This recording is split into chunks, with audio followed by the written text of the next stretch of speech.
Lavengro by George Borrow, Chapter 3, Part 1. And when I was between 6 and 7 years of age, we were once more at Dereham, the place of my birth, whither my father had been dispatched on the recruiting service. I have already said that it was a beautiful little town, at least it was at the time of which I am speaking. What it is at present I know not, for 30 years and more have elapsed since I last trod its streets.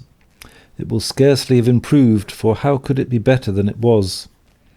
I love to think on thee, pretty quiet Dereham, thy pattern of an English country town, with thy clean but narrow streets branching out from thy modest market-place, with thine old-fashioned houses, with here and there a roof of venerable thatch, with thy one half-aristocratic mansion, where resided thy Lady Bountiful, she the generous and kind, who loved to visit the sick, leaning on her gold-headed cane, whilst the sleek old footman walked at a respectful distance behind. Pretty quiet Dereham, with thy venerable church, in which moulder the mortal remains of England's sweetest and most pious bard. Yes, pretty Dereham, I could always love thee, were it but for the sake of him who sleeps beneath the marble slab in yonder quiet chancel. It was within thee that the long oppressed bosom heaved its last sigh, and the crushed and gentle spirit escaped from a world in which it had known naught but sorrow. Sorrow, do I say?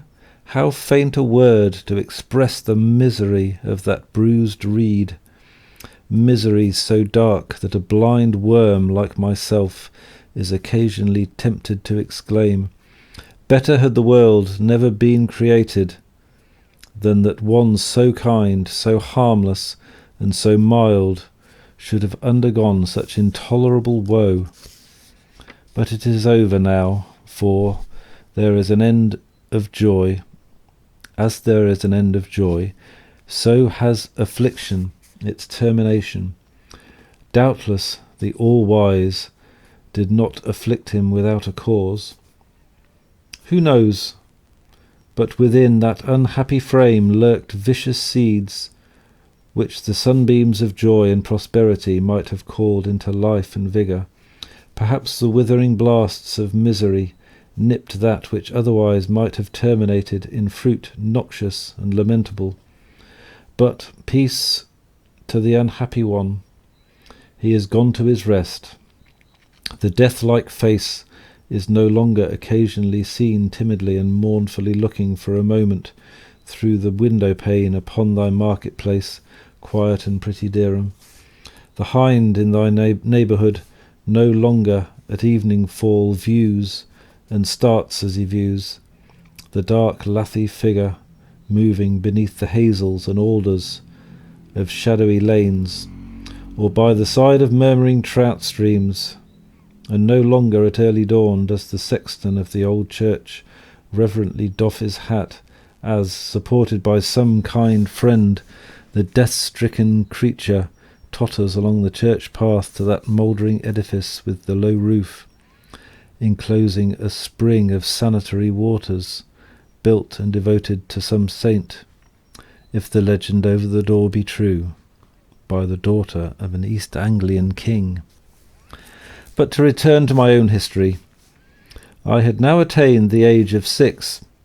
Shall I state what intellectual progress I had been making up to this period? Alas, upon this point I have little to say calculated to afford either pleasure or edification. I had increased rapidly in size and in strength. The growth of the mind, however, had by no means corresponded with that of the body. It is true I had acquired my letters, and was by this time able to read imperfectly, but this was all, and even this poor triumph over absolute ignorance would never have been effected but for the unremitting attention of my parents, who sometimes by threats, sometimes by entreaties, endeavoured to rouse the dormant energies of my nature, and to bend my wishes to the acquisition of the rudiments of knowledge. But in influencing the wish lay the difficulty. Let but the will of a human being be turned to any particular object, and it is 10 to 1 that sooner or later he achieves it. At this time I may safely say that I harboured neither wishes nor hopes. I had as yet seen no object calculated to call them forth, and yet I took pleasure in many things, which perhaps, unfortunately, were all within my sphere of enjoyment. I loved to look upon the heavens, and to bask in the rays of the sun, or to sit beneath hedgerows and listen to the chirping of the birds, indulging the while in musing and meditation as far as my very limited circle of ideas would permit. But unlike my brother, who was at this time at school, and whose rapid progress in every branch of instruction astonished and delighted his preceptors, I took no pleasure in books, whose use indeed I could scarcely comprehend, and bade fair to be as arrant a dunce as ever brought the blush of shame into the cheeks of anxious and affectionate parents. But the time was now at hand when the ice, which had hitherto bound the mind of the child with its benumbing power, was to be thawed, and a world of sensations and ideas awakened, to which it had hitherto been an entire stranger. One day, a young lady, an intimate acquaintance of our family and godmother to my brother, drove up to the house in which we dwelt.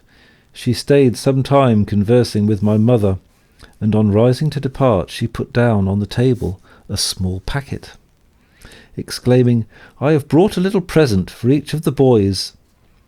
The one is a history of England, which I intend for my godson when he returns from school.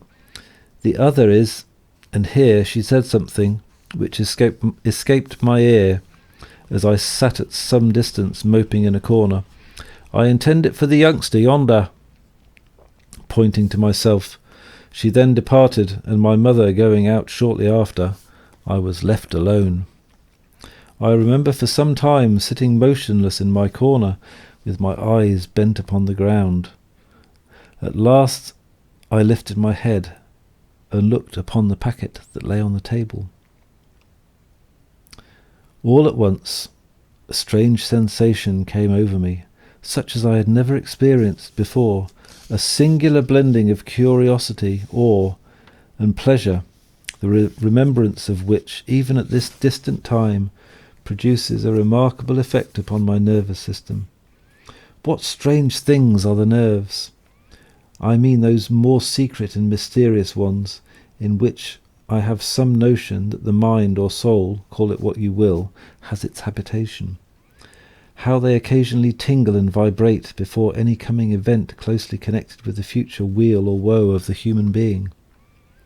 Such a feeling was now within me, certainly independent of what the eye had seen or the ear had heard. A book of some description had been brought for me, a present by no means calculated to interest me. What cared I for books? I had already many into which I never looked but from compulsion. Friends, moreover, had presented me with similar things before, which I had entirely disregarded. And what was there in this particular book, whose very title I did not know, calculated to attract me more than the rest? Yet something within told me that my fate was connected with the book which had been last brought. So, after looking on the packet from my corner for a considerable time, I got up and went to the table. Chapter 3, Part 1, End of.